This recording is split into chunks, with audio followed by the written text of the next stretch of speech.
C'est une occasion unique pour mettre la problématique de l'eau au cœur des priorités, au cœur des échanges et des discussions.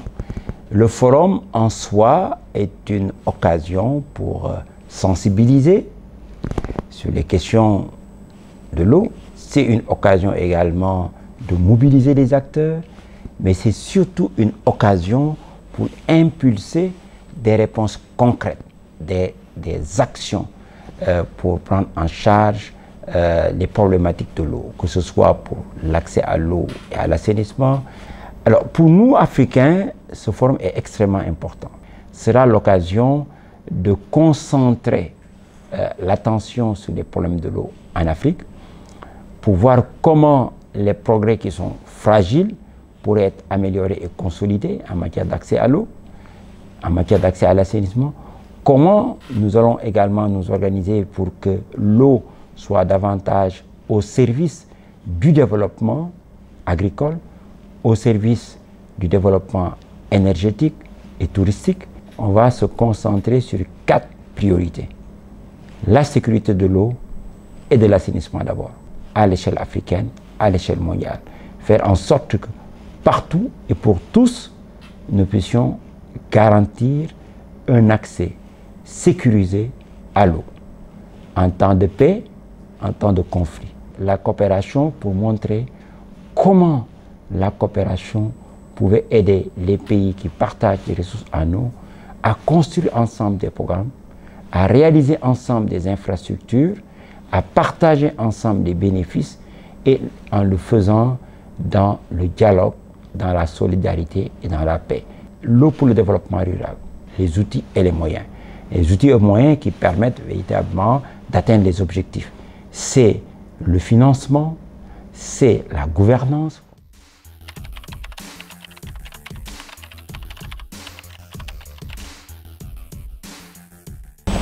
La Covid aura beaucoup impacté le processus préparatoire. D'abord, il n'était plus possible, dans le cadre de notre feuille de route, d'organiser des rencontres en présentiel, alors qu'il était prévu d'organiser des ateliers, des rencontres.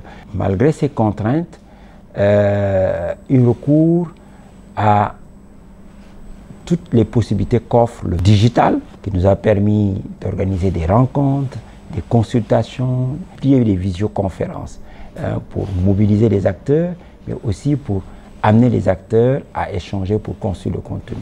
La Covid a pu réveiller les consciences sur le fait qu'aujourd'hui, tout le monde est d'accord que l'eau est essentielle pour la vie. Et nous a permis de convaincre les uns et les autres que oui, le forum est encore plus important aujourd'hui qu'hier pour replacer l'eau au cœur des priorités de l'agenda international, au cœur des priorités politiques. On pourrait élargir le champ de participation en organisant des hubs virtuels.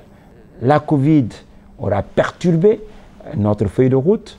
Nous nous sommes adaptés et nous sommes en train maintenant de tirer les leçons.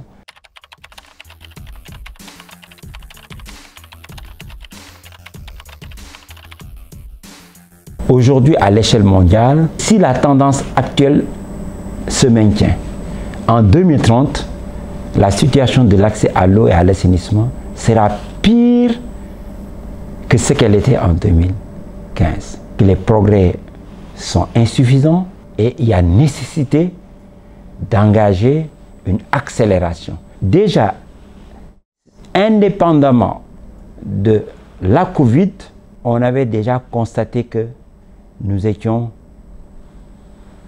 hors de la bonne trajectoire. Alors, si maintenant vous y ajoutez les contraintes que la Covid vient de nous imposer en termes d'accès à l'eau, en termes de difficultés économiques, financières, vous vous rendez compte que le défi est extrêmement important. L'Afrique doit renforcer sa mobilisation en termes de financement pour les infrastructures, d'accès à l'eau et à l'assainissement, en termes de mécanismes de gouvernance, en termes de coopération entre États. Aujourd'hui, Oui, la Covid nous montre que nous sommes loin de la trajectoire qui aurait dû nous permettre d'être optimistes quant à l'atteinte de l'objectif de développement durable lié à l'eau.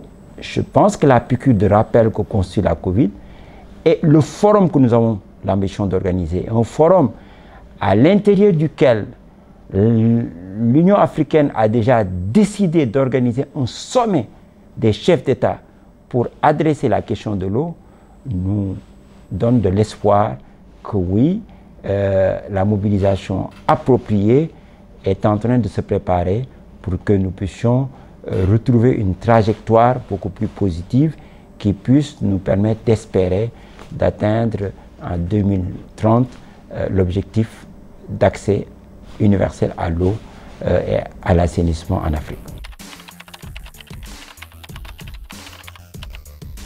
Le Sénégal fait de gros efforts pour relever le défi de l'assainissement. Le Sénégal est nettement au-dessus de la moyenne africaine en matière de taux d'accès à l'eau, à l'assainissement. Les chiffres le démontrent clairement, nous sommes à près de 45% de taux d'accès. Il y a des politiques qui ont été engagées, le lancement des travaux pour la baie de Hann. Vous savez qu'au Sénégal, on est en train de lancer aussi, on a déjà lancé d'ailleurs un programme pour 400 000 systèmes en milieu rural pour le développement de l'assainissement individuel. Vous avez vu que nous sommes en train de développer l'assainissement semi-collectif avec aussi une organisation de marché des bouts de vidange. En matière d'innovation technologique, vous avez vu qu'avec le soutien de certains partenaires, notamment la Fondation Bill et Melinda Gates, on est en train véritablement d'innover et d'offrir à l'Afrique un modèle. On peut dire que oui, le Sénégal est un bon exemple en termes de progrès dans le domaine de l'assainissement. Nous sommes un pionnier qui a conscience qu'il y a encore des efforts importants à faire parce que c'est un secteur qui nécessite beaucoup d'investissements, qui n'est pas toujours très attractif pour les bailleurs de fonds et qui a besoin d'une stratégie de mobilisation des acteurs. Mais je suis très confiant, en tout cas pour le Sénégal, en ce qui concerne l'atteinte véritablement de l'ODD 6 en matière d'accès universel.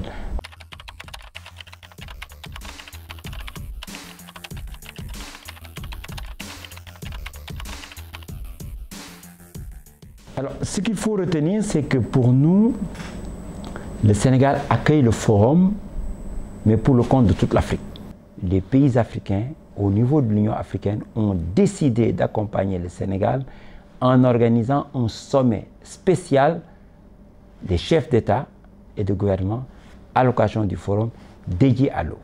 Occasion de faire le point sur la vision africaine de l'eau, sur la vision africaine 2063, sur les engagements de Sharm el-Sheikh, etc. Nous avons également signé un protocole avec AMCAO. AMCAO, c'est en fait le Conseil africain des ministres chargés de l'eau, et avec qui nous travaillons pour la mobilisation des communautés économiques régionales. La CEDEAO, la SADC, IGAD, l'Afrique du Nord, etc., l'Afrique centrale. Le Sénégal a l'obligation et le devoir d'impliquer, de faire participer et de mobiliser l'Afrique. Donc au plan politique, voilà déjà ce qui est en train d'être fait. Mais au plan plus professionnel, nous avons signé aussi un protocole avec l'Association africaine de l'eau, qui regroupe tous les professionnels de l'eau, toutes les sociétés d'eau africaines, la société civile africaine, les universités, mais aussi la jeunesse. Nous avons même lancé une initiative 1000 jeunes pour que les jeunes se sentent concernés et pour en faire demain des pionniers qui vont porter l'héritage du forum. Et nous sommes en train de mobiliser les acteurs africains autour de ce que nous avons appelé l'initiative Dakar 2021, qui est une initiative qui vise à labelliser des projets qui auront un impact concret sur le terrain, au service des populations. Aujourd'hui, on a des problèmes en Afrique, des problèmes urgents, critiques. L'urbanisation galopante, le monde rural qui a des problèmes d'attractivité, l'agriculture précaire, sans irrigation forte. Nous avons retenu d'organiser pour la première fois ce qu'on va appeler un village de l'assainissement, qui va permettre de montrer aux participants les réponses d'hier, d'aujourd'hui et de demain sur la problématique de l'assainissement. Une problématique où nous avons conscience que l'Afrique est très en retard en termes de réponses sur le terrain. Mais nous allons aussi organiser un village africain. Et dans ce village africain, vous allez retrouver toute la diversité africaine, les enjeux de l'eau et les réponses africaines. Comment les Maasai développent leur savoir-faire dans des conditions très difficiles pour maîtriser l'eau. Comment dans les oasis on maîtrise l'eau pour continuer à donner de la vie. Comment les villages Peul s'organisent à travers la transhumance ou pas pour donner de l'eau. Comment en milieu zoulou on règle les problèmes d'eau. Comment en Afrique centrale se présente la problématique de l'eau, etc., etc. Donc ça risque d'être une des innovations les plus fantastiques que nous allons présenter à l'occasion de ce forum. La tonalité africaine sera au cœur en tout cas de nos préoccupations, tout en gardant un forum global et mondial.